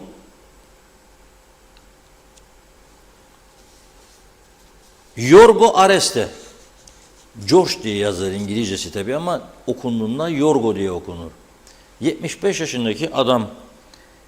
Bir bakıcısı var bunun, Vietnamlı, 45 yaşında, fotoğrafta yoktu. Hafta sonu ikisi birlikte tutuklanmıştı çünkü aynı arabada. Mor Menekşe'ye gidiyorlar ama Mor Menekşeli Zehra Hanım'a misafirliğe, kahve içmeye değil. İyi bir taktik geliştiriyorlar camiye. Arabayı bırakıyorlar caminin dışında, caminin avlusunda uyuşturucu takası alışverişi yaparlarmış. Kiminle? Elbette buradan birisiyle. Ama buradan kime uyuşturucu getirdikleri veya kimden uyuşturucu aldıkları şu ana kadar ortaya çıkmış değil. Mesele budur.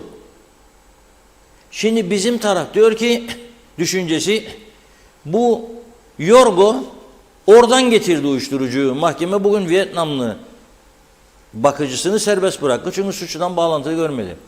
Şimdi bu Yorgo 3 kilo uyuşturucuyu buradan mı satın aldı yoksa oradan buraya mı getirdi? Bizim taraftaki iddialar oradan buraya getirdiği şeklinde. Kime satacaktı? Ortada bir yok. Peki polise kim ihbar etti bunu? Şimdi Rumlar da diyor ki, Türkler diyor yeni bir taktik geliştirdi diyor.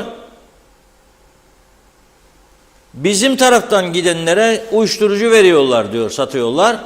Parasını aldıktan sonra polise ihbar ediyorlar. Diyorlar ki bakın da uyuşturucu var, tutuk attırıyor diyorlar. Böyle bir iddia da var. Hangisi doğrudur? Bu gerçekten çok önemli bir olay. Adamın yürüyecek hali yok. Gördüğünüz gibi baston elinde. O caminin fotoğrafları da vardı ama görüntüleri. Bastonlu adam aracın içerisinde 3 kilo uyuşturucu. Polis ihbar alıyor ve gidiyor Mor Menekşe köy camisinin avlusunda uyuşturucu alışverişi yapılacağına dair bilgi aldık diyor polis. Ve diyor orada bulunan cami avlusuna park edilmiş NAM 683 plakalı araçta diyor. Beraberinde bulunan bakıcısıyla birlikte alıkonuldu. Araçta yapılan arama sonucunda aracın arka kısmında paspas üzerinde bayan ceketi içerisinde bir poşette 3 kilo Hint keneviri türü uyuşturucu madde ele geçiriliyor. Soruşturma tamamlandı diyor. Kıbrıs Rum olduğu için diyor KKTC'de ikamet etmiyor diyor.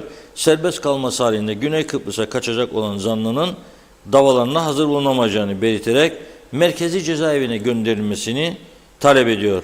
Mahkeme de bunun üzerine 2 ayı geçmemek üzere 75 yaşındaki Yorgo amcayı yolluyor cezaevine. 2 ay içerisinde yargılanacak demektir. Bakalım kaç yıl hapislik yiyecek. 3 kilo az bir rakam değil. Yani 3 kilo çok yüklü bir miktar. Ama 3 yılda da kurtarabilir, 2,5 da kurtarabilir, 4,5-5 de olabilir. Göreceğiz. 2 ay içerisinde yargılanacak. Ama önemli olan bu uyuşturucu bizim tarafa güneyden geliyorsa kime dağıtıyorlar bu kadar yüklü miktarı? Kime satıyorlar? Demek ki uyuşturucu kullanmayan kalmadı bu Forever TRNC'de. Geçen gün başka rakamlar verdim size. Bir, yüksek miktarlar. Kime gidiyor bu uyuşturucular? Bu çok ciddi bir durum yani. Ve bakın Türk-Rum işbirliği var bu işte. Rum'u kim ihbar etmiş abi bizim polise? Herhalde Rum'u ihbar etmiş değildir herhalde. Onunla işbirliği yapanlardan biridir mutlaka. Peki kimdir bunlar? Bunların kim olduğunu tespit etmediğiniz sürece işimiz zordur. Yorgo'yu konuşturabilecek mi polis bilmiyorum şimdi bu 2 aylık sürede. Kime getirdi veya kimden aldı? Bunlar eğer ortaya çıkmazsa polisin işi de zor, memleketin işi de zor. Gençliğin işi daha da zor. Evet Tuna Hanım, buyurun. Evet, kaldığımız yerden devam edelim hızlıca. Mehmet Uluçaylı şöyle diyor. Bizim hükümet Rum'u örnek almıyorsa yanı başımızda anavatan Türkiye'yi takip edin. Tüm bakanlar konularında deneyimli kişilerden oluşmakta. Ya biz çok bilmişler, her şeyi biliriz ama her şeyi yüzümüze gözümüze bulaştırmakta uzmansınız. O nedenle biz geri gitmekteyiz. Bayram Toprak düzgün hiçbir şeyleri yok diyor. Deveye boynun neden eğri demişler. Nerem doğrudur ki demiş. Arif Mustafa Cüce Erdemli'den selamlar dedi. Tema Yavaş'ta Ozanköy'den iyi yayınlar diliyor. İsmet Sencer harikasınız yazdı. Celal Harun sizce bizim memleketin sorunu iktidar mı muhalefet mi? İktidar yorgun sıkıntılı. Buna rağmen muhalefet koltuğunu korumayı marifet sayan bir politika izliyor yıllardır. Aynı hamam aynı tas olduğu halde sizce iktidar mı yıpranıyor, muhalefet mi? Mehmet Ali Özdemir, o da iyi yayınlar dilemiş. Ramazan Öcal, kötü idarenin temelini liyakatsizlik, kurumsal hafızanın yok edilmesi ve mevzuata, usule ve esasa aykırı yapılan bilinçli bilinçsiz işlemlerdir. Peki ne mi yapılmalı? Her alanda çağdaş, etkin ve verimli denetim. Mehmet Beyazyüz, Karpas Sipahi'den selamlar. Evet, bu kadar yüzsüzlüğün yüzlerine söylüyorsun, bunlar hiç utanmıyorlar diyor. Onur Oyak, bir an önce Kıbrıs davası bir çözüme ulaşması lazım. Aksi takdirde Kıbrıs Türk'ü tamamen bitmiştir. Hasan Kara, bizim Dışişleri Bakanımız var mı dedi. Ali Cevat, Reşat abi yesinler, nereye kadar yiyecekler Rum'un malını? Öyle veya böyle ödeyecekler. Rum Dışişleri Bakanı bunu çınlattıysa yandınız diyor. Mehmet Uluçaylı, eskiden trafik polisi bir aracı kontrol için durdurduğunda her yerine bakardı. Şimdi yalnız evrak kontrolü var. Gece olunca önden bir lambası yanan, arkadan hiç yanmayan, ışıksız yolda seyrediyor. Trafik polisleri araçları daha detaylı kontrol etmeli. Turgay Gezen, sadece kasino sektörü değil dedi. İnsanlar alışveriş için güneyi tercih ediyor. Kur farkına rağmen güneyde birçok ürün kuzeyden daha uygun fiyat. En belirgin fiyat farkı da kırmızı et fiyatlarında. Şu an bizde 1 kilo az yağlı dana kıyma 500 lira. Rum kesiminde ise 8 euro. Yarı yarıya bir fiyat farkı düşünebiliyor musunuz demiş. Evet, Onur Oyak, adaya girişleri derhal askıya almaları lazım. Aşırı derecede nüfus aldılar. Ne yollarda yürünür ne de trafiğe çıkabiliriz. Usandık, bıktık artık. Memru Sos, süpersiniz. En doğru haberleri sizden alıyoruz ve dinliyoruz demiş. Niyazi İnancı, güvenlik sıfır. Mehmet İnancı, hayırlı yayınlar olsun batmış batırılmış suçların tavan yaptığı cennet adamıza. Sağlıklı haftalar. Evet, yine Niyazi İnancı, siyasiler derhal istifa etmeli diyor. Çakır Bey, Ersin Tatar ne zaman açıklama yapacak bu konu hakkında? Ali Dereseven, bizim de mallarımız BAF'ta kaldı. Ben Rum'un karşılıklı olarak takası kabul etmediğini de bilirim. İki tarafta haklı oldukları konularda birbirlerine dava açsalar alacaklı değil verecekli çıkarlar. Yeter ki bu konuda birlik olunsun. Memruso, başımızda ne yaptığını bilmeyen bir hükümet var. Niyazi İnancı, evden devlet yönetenler komisyon ve rüşvet diz boyu. Devlet kurumlarında laçkalık aldı başını gider. Ayar Savoğlu, iyi yayınlar. Rum tarafında muzda 75 centmiş. Evet, Turgay Gezen, kuzeyde Rumlardan kalan mal mülk konusunda bütün mesele veya zihniyet, kan döktük, aldık, bizimdir, artık bizimdir. 1571'den beri Kıbrıs adasındaki toprakların geneli zaten bizimdi zihniyetidir. Ben bu konularla ilgili birçok kişiyle konuşuyorum. Çoğu konuşmalarımız bu zihniyetten dolayı neredeyse kavgaya varacak derecede hararetli geçiyor. Bu zihniyet değişmediği sürece bir arpa boyu yol alacağımızı düşünmüyorum demiş. Evet, Ahmet Ulubay, ülkedeki merdiven altı üniversiteler bütün problemin kaynağı oldu. Hilat Siva, ne zaman ki dürüst insanlar sahtekarlardan daha fazla olur, o zaman ülke iyiye doğru gidebilir. Şu an öyle değil. Jimmy Lucas, 5 tane Atatürk ister Kuzey Kıbrıs'ı düzelsin. 4 değil diyor. İdam da lazım gelsin. Çok katlı gravatlı lazım diyor Asalım. Milliyetçi güya bunlar. Hep yalan. Savaş çıksın bir tane bulamazsınız. Türkiye büyük ekonomik krizde, insanlar parasızlıktan deli oldu. Para varsa kimse kimseyi bıçaklamaz da kıskanmaz da demiş. Mahmut Buğdaycı, 2.000 lira öderken maksimum 3.000 lira masraf öderken bu yıl aynı ürüne ödediğimiz masraf 9.668 lira. Ticaret Odası üyeliği 5.000 lira, bu yıl 10.000 lira. Gültekin Bilge, kısa ve öz. Reşat Bey, biz ne yaptığımızı ya hiç bilmeyiz ya çok cahiliz, aklımız yetmez ya da kötü niyetliyiz. Yani kısacası Rumlar bizi istedikleri gibi idare edebiliyorlar.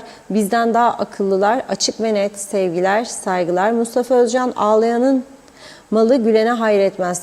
Rum Türklerin malı karşılığı paraları fonda biriktirsin. Bizim filozof Türk yönetimi babasının malı gibi dağıtsın. Dağıttıkları satsın yesin, beleş mal. Alın size, hadi yiyorsa geçin güneyde göreyim demiş. Mehmet Bozkurt, Maliye İçişleri tüm bakanlıklar yasa çıkartıp kaçak işçileri ve kaçak iş yapanları durdurmazsa hiçbir şey olamayız. Nilüfer Canova, kültür tamamen değişti. Taksiciler hiç kural tanımıyor. Özellikle Mausa'da durması gereken yerde önüne atlıyor. Yol benimdir diyor. Bir de yanlış olduğu halde laf söylüyor demiş. Mine Serin, utanmazlar. Aldıkları maaşlar haram olsun. Boş masalara konuşup kendi kendine yorum yaparlar. Hiç utanmazlar diyor. Lord Sigorta bugün kampanya başlamıştır dedi. Ve esas mesajında da kardeşlik kalmadı demiş. Dostluk kalmadı, paylaşım kalmadı diyor. Diğerinde de portakal, patates, enginar ihracat yasaklanmış, üretici battı. Türkan Gülkemal, İngiltere'de şimdi kar yapmaya başladı. Niyazi İnancı, Kıbrıs Türk halkının haklarını gözümüzün içine baka baka gasp ediyorlar dedi. Hasan Nihat Erduran, evet diyor ki Babadoblu'nun toprağı yok burada, KKTC mülkü vardır. Ensemizden anayasal bile olmayan Kıbrıs Cumhuriyeti kaç Maraş, kaç sanayi bölgesi yaptı, BM hesabını versin. Sebep Rum Yunan'dır dedi. Bütün tazminatlardan sorumludur diyor. BM'de, AB'de galiba hiç hukukçu yoktur. Rezalet bir durum demiş. Misyonu ambargolarla bizi bıktırmak mı? Yani Filistin'e göndersinler bari, belki orada işe yarar.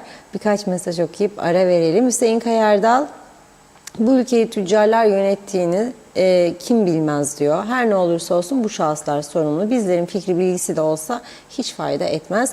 Fırat Özakıncı, Rum kesimi garantör ülkeler dışında Fransa, Almanya üs kurması için açık davet ediyor. Bu iki ülkeyle tatbikatlar yapıyor. 1960 anlaşmalarına uymuyor. Biz nelerle uğraşırız? Tehlike çanları çalıyor diye düşünüyorum demiş. Haluk Akyollar, neler oluyor KKTC'de?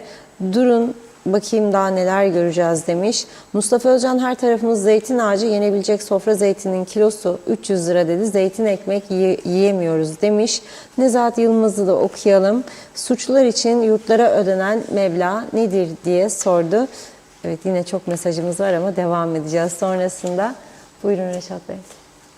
Bak yıldızlar altında gözlerimin içine, rüzgarların bize anlattığı bir şey var. Bak yıldızlar altında gözlerimin içine, duy rüzgarların bize anlattığı bir şey var.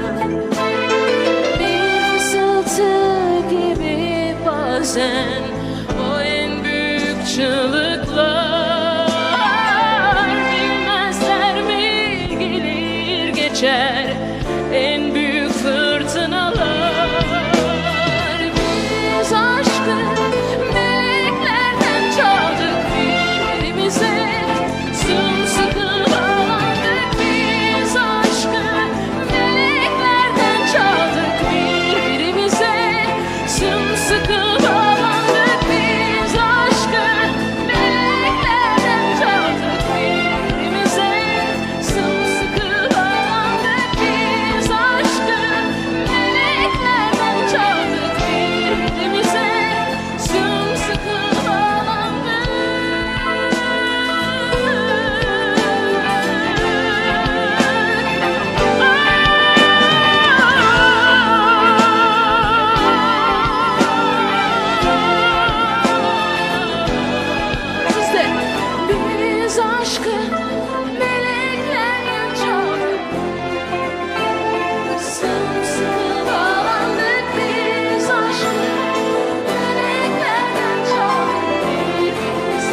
bağlandık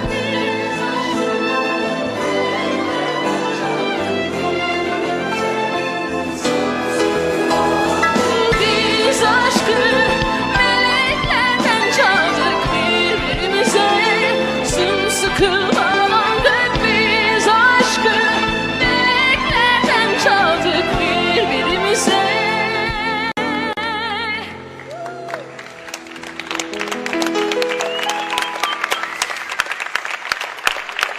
Sımsıkı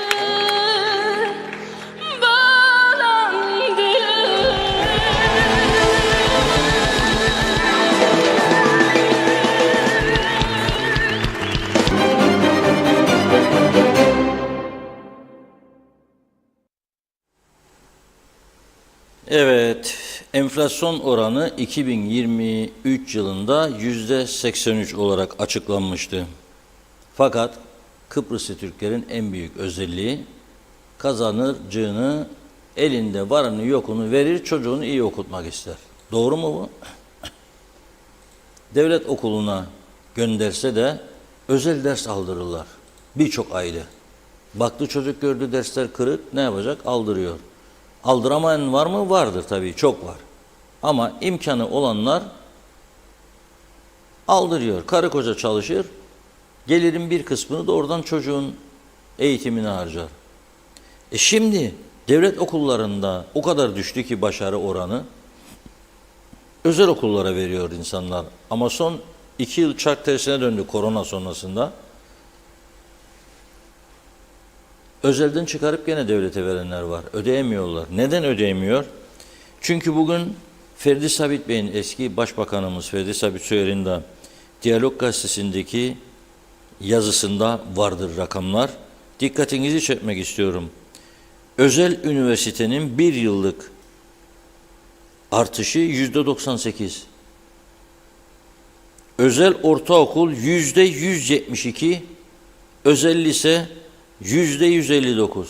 Enflasyon 83 ise özel ortaokul %172 zam ne demek ya? Yani insanlar çaresizlikten özele gidiyor zaten. Devlet okulları döküldüğü için, okullar tamam olmadığı için, eğitim yetersiz olduğu için, saat 8-8.30'da başlayıp 11.30-12'de 12 çeyrek geçe ders bitimi olduğunda nasıl geleceğe hazırlanacak bu çocuklar? Mümkün değil. Ama bakınız, bu yanlış eğitim sistemi bu şekilde devam ediyor. Devam ettikçe de hem insanlar yolunuyor, varını yokunu harcıyor özele, hem çocuklar yarış atına dönüştürülüyor. Bir düşünmek lazım. Çözüm isteyen çok insan var, yazıyorlar. Şunu da söyleyeyim. Allah korusun o bir gün biraz ekonomide kağıttan kalemimiz vardır biliyorsunuz. Devrilirse inşaatlar zaten azalırsa veya durma noktasına gelirse, ki bu sadece Rum'dan kaynaklanmıyor. Az önce örnekleriyle söyledim. Deniz suyun içine, denizin içine inşaat var adam ya. Halıcılar bunu görenler durdurursa bu işi, ya Allah korusun bir yıkım mıkım, zaten darbe vuracak sektöre. O zaman bütün ülke etkilenecek bundan. Ve o çözüm oldu diyelim. Nasıl bir böyle inşaata izin vermeyecekler. Herkes kendi tarafından, ama kendi şimdiki kuralları geçerli olmayacak. Avrupa kuralları geçerli olacak. Ne olacak? Düşünen var mı bir plan, bir program önümüzdeki süreçte nasıl hazırlanacak? Adamlar gösterdim programın başında, şimdi bizi geç izleyenler görsün. Temsilci atandı diye genel sekreter tarafından onunla nasıl temasa geçecekler? Nasıl bir prosedür izleyecekler? Müzakereleri nasıl başlatacaklar? Onun programını bütün partilerin katılımıyla Ulusal Konsey'de bugün. Bizde hiçbir şey yok. Avukat Akan Kürşat'ın tutuklanması konusunda, Rum tarafından gelen açıklamalar konusunda hiçbir şey yok. Hiçbir şey yok, hiçbir şey yok. Ne olacak bu iş? Endişeliyim. Yani bu özel okullara da diyorum ki biraz insaf ya, insaf. %170 zam ne demek ya bir senede? İstatistik Kurumu'nun açıkladığı rakamlardır. Ben söylemiyorum bunu.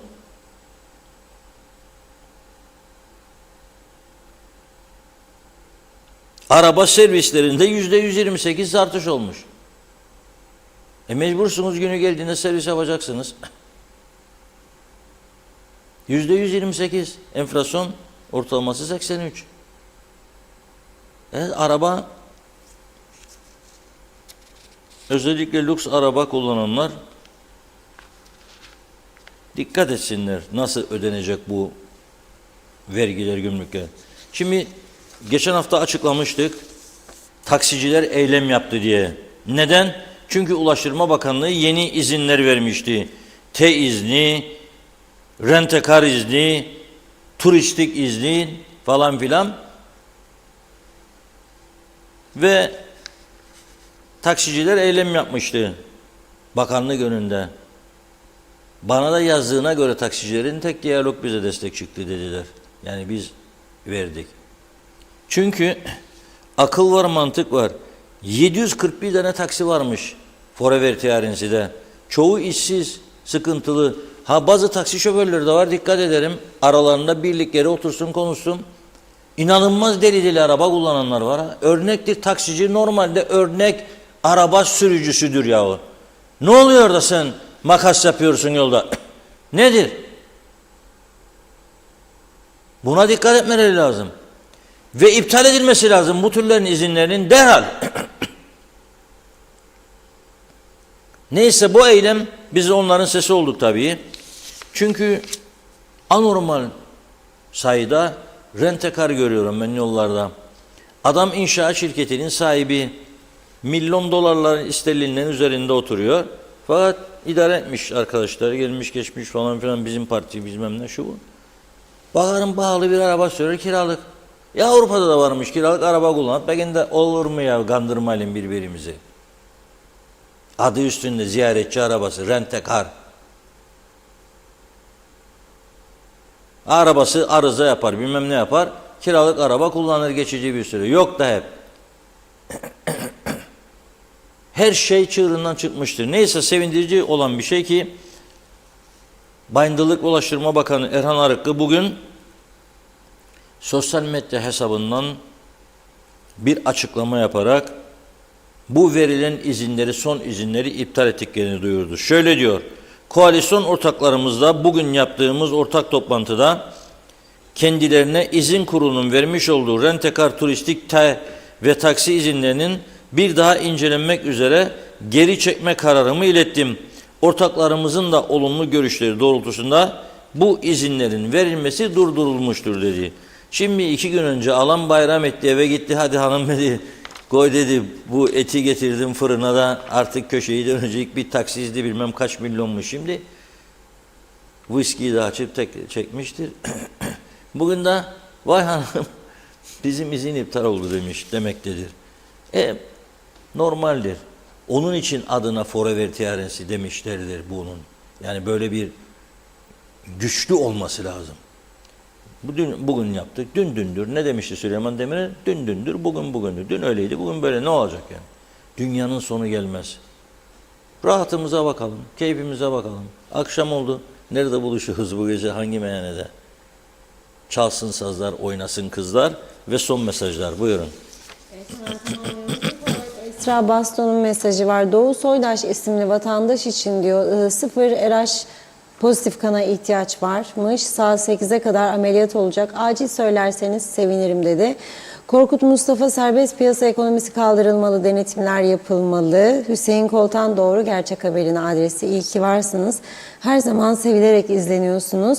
Hasan Nihat Erduran, Türkiye dışından ucuz kaliteli ürün direkt ulaşımla mümkündür ancak BM bunu engeller. Haksızlık bu. Mehmet Vudalı, iyi söylersiniz ama hiçbir şey değişmiyor. Bunları düzeltecek idarecilerde kapasite yok. Asgari ücret artınca arabanın dingili kopacak. Hiç umut yok. Allah sonumuzu hayretsin demiş. Mehmet İnancı, Güler Karamalli iyi yayınlar diliyor. Salih Muğlalı, her şey arttıkça artıyor. Fiyatlar, pahalılık, cinayet, öldürme, katillik, hırsızlık diyor. Ne kadar ilerleyelim? Bak hep ileriye doğru bir artış, daha ne istiyoruz demiş. Mehmet İnancı mülkiyetle ilgili görüşlerinizi sakın bizimkilere söylemeyin, bozulurlar. Tema Yavaş, diline sağlık Reşat Bey dedi. Özlem Ayşe Gedikoğlu, kim kime dumduma bir ülke maalesef. Zehra Sencer, Yeni Erenköy'den, Karpaz'dan sevgilerimle süpersiniz demiş. Teşekkür ediyoruz. Irmak Hastürk, Allah'a emanet olunuz inşallah diyor. İyi çalışmalar. Cengiz Güsela Güzeray, Kuzey Kıbrıs'ı ilan ederken düşünecektiniz bugünlerin geleceğini. Kemal Osman Ceyhanlı iyi akşamlar diledi. Özlem Ayşe Gedikoğlu, ada son 3 senedir kötü dönemi yaşıyor. En kötü dönemi yaşıyor. Pahalılık, işsizlik, uyuşturucu, taciz, cinayet aldı başına gidiyor. Halil Olur, Reşat Bey iyi yayınlar. SSK ihtiyaç sandığı işveren yatırımlar yapmıyor mu? Defalarca şikayet ediyorum diyor. Dava avukata gidiyor. Ne hikmetse arpa boyu yol alamıyorum. İş yapan yok demiş Halil Olur. Evet bakıyorum. İsmet Ezel, Ahmet Umman Nurlucan, mafya ne zaman tasfiye edilecek diyor. İsmet Ezel, T izni veren komisyon istifa etmeli demiş. İsmet Ezel, taksicilerin kılık kıyafet, saç sakal disiplini de olmalı dedi. Bakıyorum. Evet, Bayram Toprak'ta Reşat Bey'in telefon numarasını istemiş. Lord Manav bereketli, asgari ücret yükseldikçe diyor vergiler de yükselir. Bakıyorum, zannediyorum tamamladık. Çok teşekkürler. Buyurun. Nereye buyurun? Yemeğe mi davet ediyorsunuz? Son eklemek istediklerinizi. Son eklemek istediklerimi söylüyorsunuz. Evet. Evet, herkese çok teşekkür ediyoruz. Araba kullanırken dikkat, hafta sonu polis 2608 araç demiş. 397 kişiye gene ceza yazmış. Yani çok yüksek bir rakam. 62 araç trafikten men edilmiş. Bu ne demek ya? Çok yüksek bir rakam. 2 tane tutuklu var. Suçlar kimler ceza yemiş? 229 kişi süratten, 29 kişi alkolden, 22'si ceple konuşmaktan. Nasılsın canım, yoldayım canım, geciktin canım, beklerim canım, az kaldı geliyorum, Moleyanın suyu az geldi, makarna bulli çok geldi falan filan. Bunun için hem boşu boşuna paralar ödeniyor hem de tehlikeli sürüşler yapılıyor. Dikkat etmemiz lazım. Ve tabii ki Yüce Meclis çalışırsa inşallah bir gün o zaman cezaların artırılması ve ülkenin bütününün de güneyde olduğu gibi kontrol edebilecek kamera sistemlerinin yerleştirilmesi. Bunun için plan, program, bütçe lazım. İnşallah yaparlar. Bugünlük bu kadar. Yarın inşallah yeniden görüşmek üzere. Hoşça kalın diyelim.